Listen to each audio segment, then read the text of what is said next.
Stalin's Tanks. This is a micro game that was published, well, back when, 1980. It's a small introductory war game, which I think is still playable nowadays, still can have a function as an introductory war game or as a light diversion for the seasoned war gamer. The reason why I decided to play it, it was on my shelf. It had been on my shelf for a while, but I never played it. The reason why I decided to give it a try is because I'm teaching a class about representations of war in fiction. These days, in fiction means in film, literature, and games. We are talking about World War II these days, and I thought maybe this is a game that I can play with my students. Maybe we'll give them a general sense, an introduction to tank warfare. And I can already tell you that I will most likely try this game with my students. I bought some extra copies, and I'll see if I find a way of squeezing a game of Stalin's Tanks in my already busy class schedule. Now let me show you how the game works. The game is a traditional hex and counter game. Also for this it's good because I can show this type of game, this type of philosophy of gaming to my students through this game. The map looks appallingly unattractive by today's standards. By the standards of the time, it's not that bad. There is some detail there, like these things do look like, I'm not gonna say trees, I don't know, they look like trees, but they are kind of nice. The hills, look, the river is blue, different color. Come on, great production values. No, not so great, but playable, absolutely playable and functional, without any thrills and whistles and bells. There's a map that is very readable. Units in this game are represented by counters, such as these ones. Here we have two tanks, a German tank and a Soviet tank, and tanks have three ratings. The first one is a number indicating firepower. The number may be circled or not. Then you have a letter that indicates the class of the armor of the vehicle, and again, the letter may be circled or not. There are different effects depending on a letter or number being circled or not. And then you have a third number which represents movement points, and you spend those points during movement. When you move your tanks, you spend movement points based on the type of terrain that you're crossing. The rule book is, this one, is fairly thick, has 22 pages, small print. It has basic rules and advanced rules. I'm going to talk about the basic rules only. Then you have scenarios, and again you have scenarios both for advanced and basic rules. Very good. There is a good variety of situations represented in the scenarios that you have here. Also, you can easily design your own scenarios. And then you have tables at the end, combat tables, to hit tables, another combat table. Turn sequence. It's in the rulebook. Again, probably you will want to make a copy or to write in a piece of paper as a player aid when you're teaching the game to new players. It could be a good reference. First thing that happens is first player's turn, and the first thing that the first player does is the first movement. The first player can move any and all of his units. Then stationary fire. The first player can fire with any or all of the units that did not move in the first movement phase. Then defensive fire, always good when the second player has something to do during the first player's turn, makes things more exciting. The second player may fire his units, then the first player may fire with any of his tanks or infantry which did move in the first movement phase, and they fire with a penalty. So when it is your turn, when you are the active player, you can choose to not move and fire at full strength before the opponent can react, or you can move, the opponent reacts, and then the units that move can fire if they're still there. If they use their movement to get close to enemy tanks and the enemy tanks target them with defense fire, they may never get a chance of fire. In any case, the ones that moved and survived can get to fire. Then you have a second movement phase of the active player, in which the active player may move any of his units, but only a limited distance, a shorter distance. And then you revert rolls, and you continue like this until you play out the scenario, and until one of the players meets victory conditions as described in the scenario that you are playing. Units have facing, that's very important. The unit must always be facing one of the hex sides, or the X in which the unit is. The three frontal hexes are the front side of the tank, and then you have flanks and rear. You can only move in one of your three frontal hexes, and you spend movement points when you move based on the terrain that you're crossing. When you're moving, after movement, your tank will be facing the opposite side from the X side that you just entered.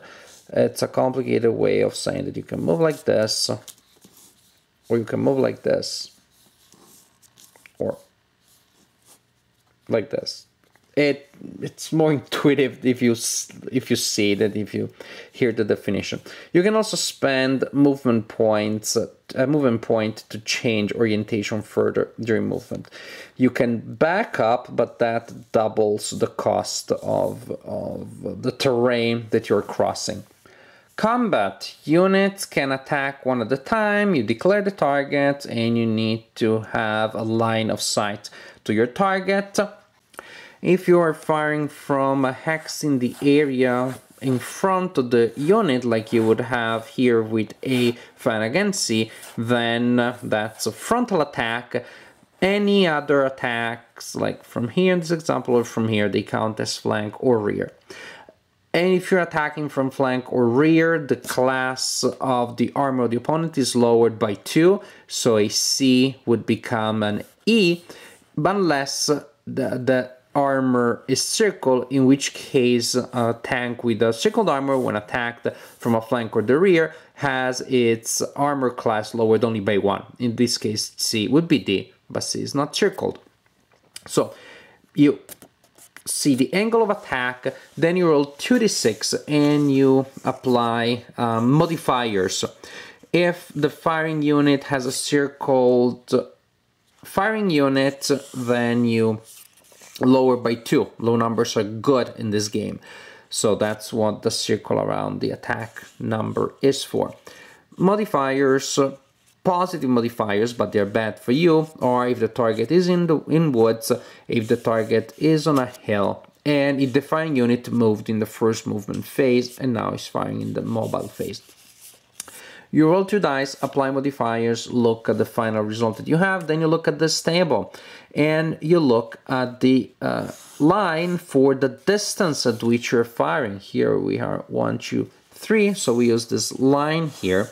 If you rolled a modified result, that is within this range or less, well, within this range it would be 9 or less, 8 or less, 7 or less, depending on the line, you scored a hit. So your hit, boom, did get there, but did it deal damage? Did it penetrate the armor of the opponent? Here's what the hit effects table is for. If you did hit, and you need to see what kind of damage you dealt, or if you dealt damage at all, you roll 2 dice again. Some may say this is a little burdensome. I actually like it. I like the fact that hitting and penetrating is 2 different things. Now, to do this, you cross-reference the attack factor of the attacker with the class of armor of the opponent. Again, that can be lowered by 1 or by 2, depending on the angle of the attack. You look at the number that you have. Suppose it is 5. You roll 2d6, and if you roll the number that you have in the cross-reference or less, you destroy the opponent. A hit is a kill. If there is a hyphen in the category, it means that the hit is impossible to start with.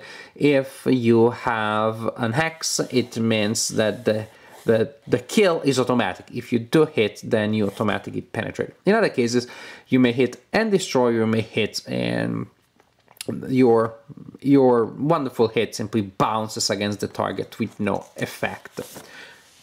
So you simply keep playing, moving, attacking, alternating mobile fire with defensive fire, with non-mobile fire, until one of the players reach the victory conditions of the scenario.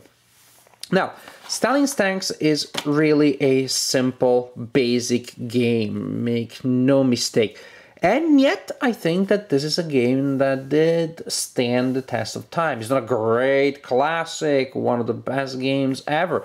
But in the category of small games that you can teach easily to gamers, that are cheap and portable, they play fast, not just in terms of the overall length of the scenario, but of the pace of the game, of the length of the turns. When it comes to being engaging, this game definitely is still successful. This game is still a game that you can break out of the box, put on the table, and enjoy. It is enjoyable in solitaire mode. It is enjoyable if you're using it to introduce the game to new players. It is very easy to come up with your own scenarios, so in that sense it's really customizable. A lot of good things about it, really. I can't think of anything too bad to say. Not that the map is not particularly attractive, the counters are not particularly attractive either. There are mistakes. You do need to find the errata, which you can find on Board Game Geek. For example, there are some counters that have a 6 printed here, which makes no sense because this should be armor, and actually you should read that as a G. There are a couple of other mistakes, such as that one, but nothing too bad. Still a good game, actually. If you're looking for an introductory game, if you're looking, like I am, for games that you can use in a classroom to show some basic principle, this is a game that actually works because it has enough detail to give you the sense of the historical event, to give you the sense of the importance of distance and angle and armor, and the fact that the tanks are not armored equally on all sides, which is something that the profane average person may not know. To introduce very basic concepts about tank warfare in World War II, there's a game that works. Also, there are advanced rules that add even more detail for the sophisticated gamer that wants it all. So, I'm happy with Stalin's Tanks. Also, the fact that it is very affordable is great, so I was able to buy some extra copies online without breaking the bank. I'm happy. I'm happy with Stalin's Tanks. I'm happy that I got to play it. It had been on my shelves forever, and I really enjoyed playing this game. I think this could be a game that I simply bring around with me in my bag of games when I go to game nights, and with some small scenarios, maybe with some, just with a couple of units, it could even be a filler war game because it is so easy to teach and to set up. Some of the scenarios that you have definitely lengthier, meatier, but again, the pace is very good and the players are involved at all times, or engaged at all times, which to me is a great plus. Stalin's Tanks, a game from back then, but there's still a lot of copies around, and this is a game that still can be played today and enjoyed. This is how I played it, enjoying it.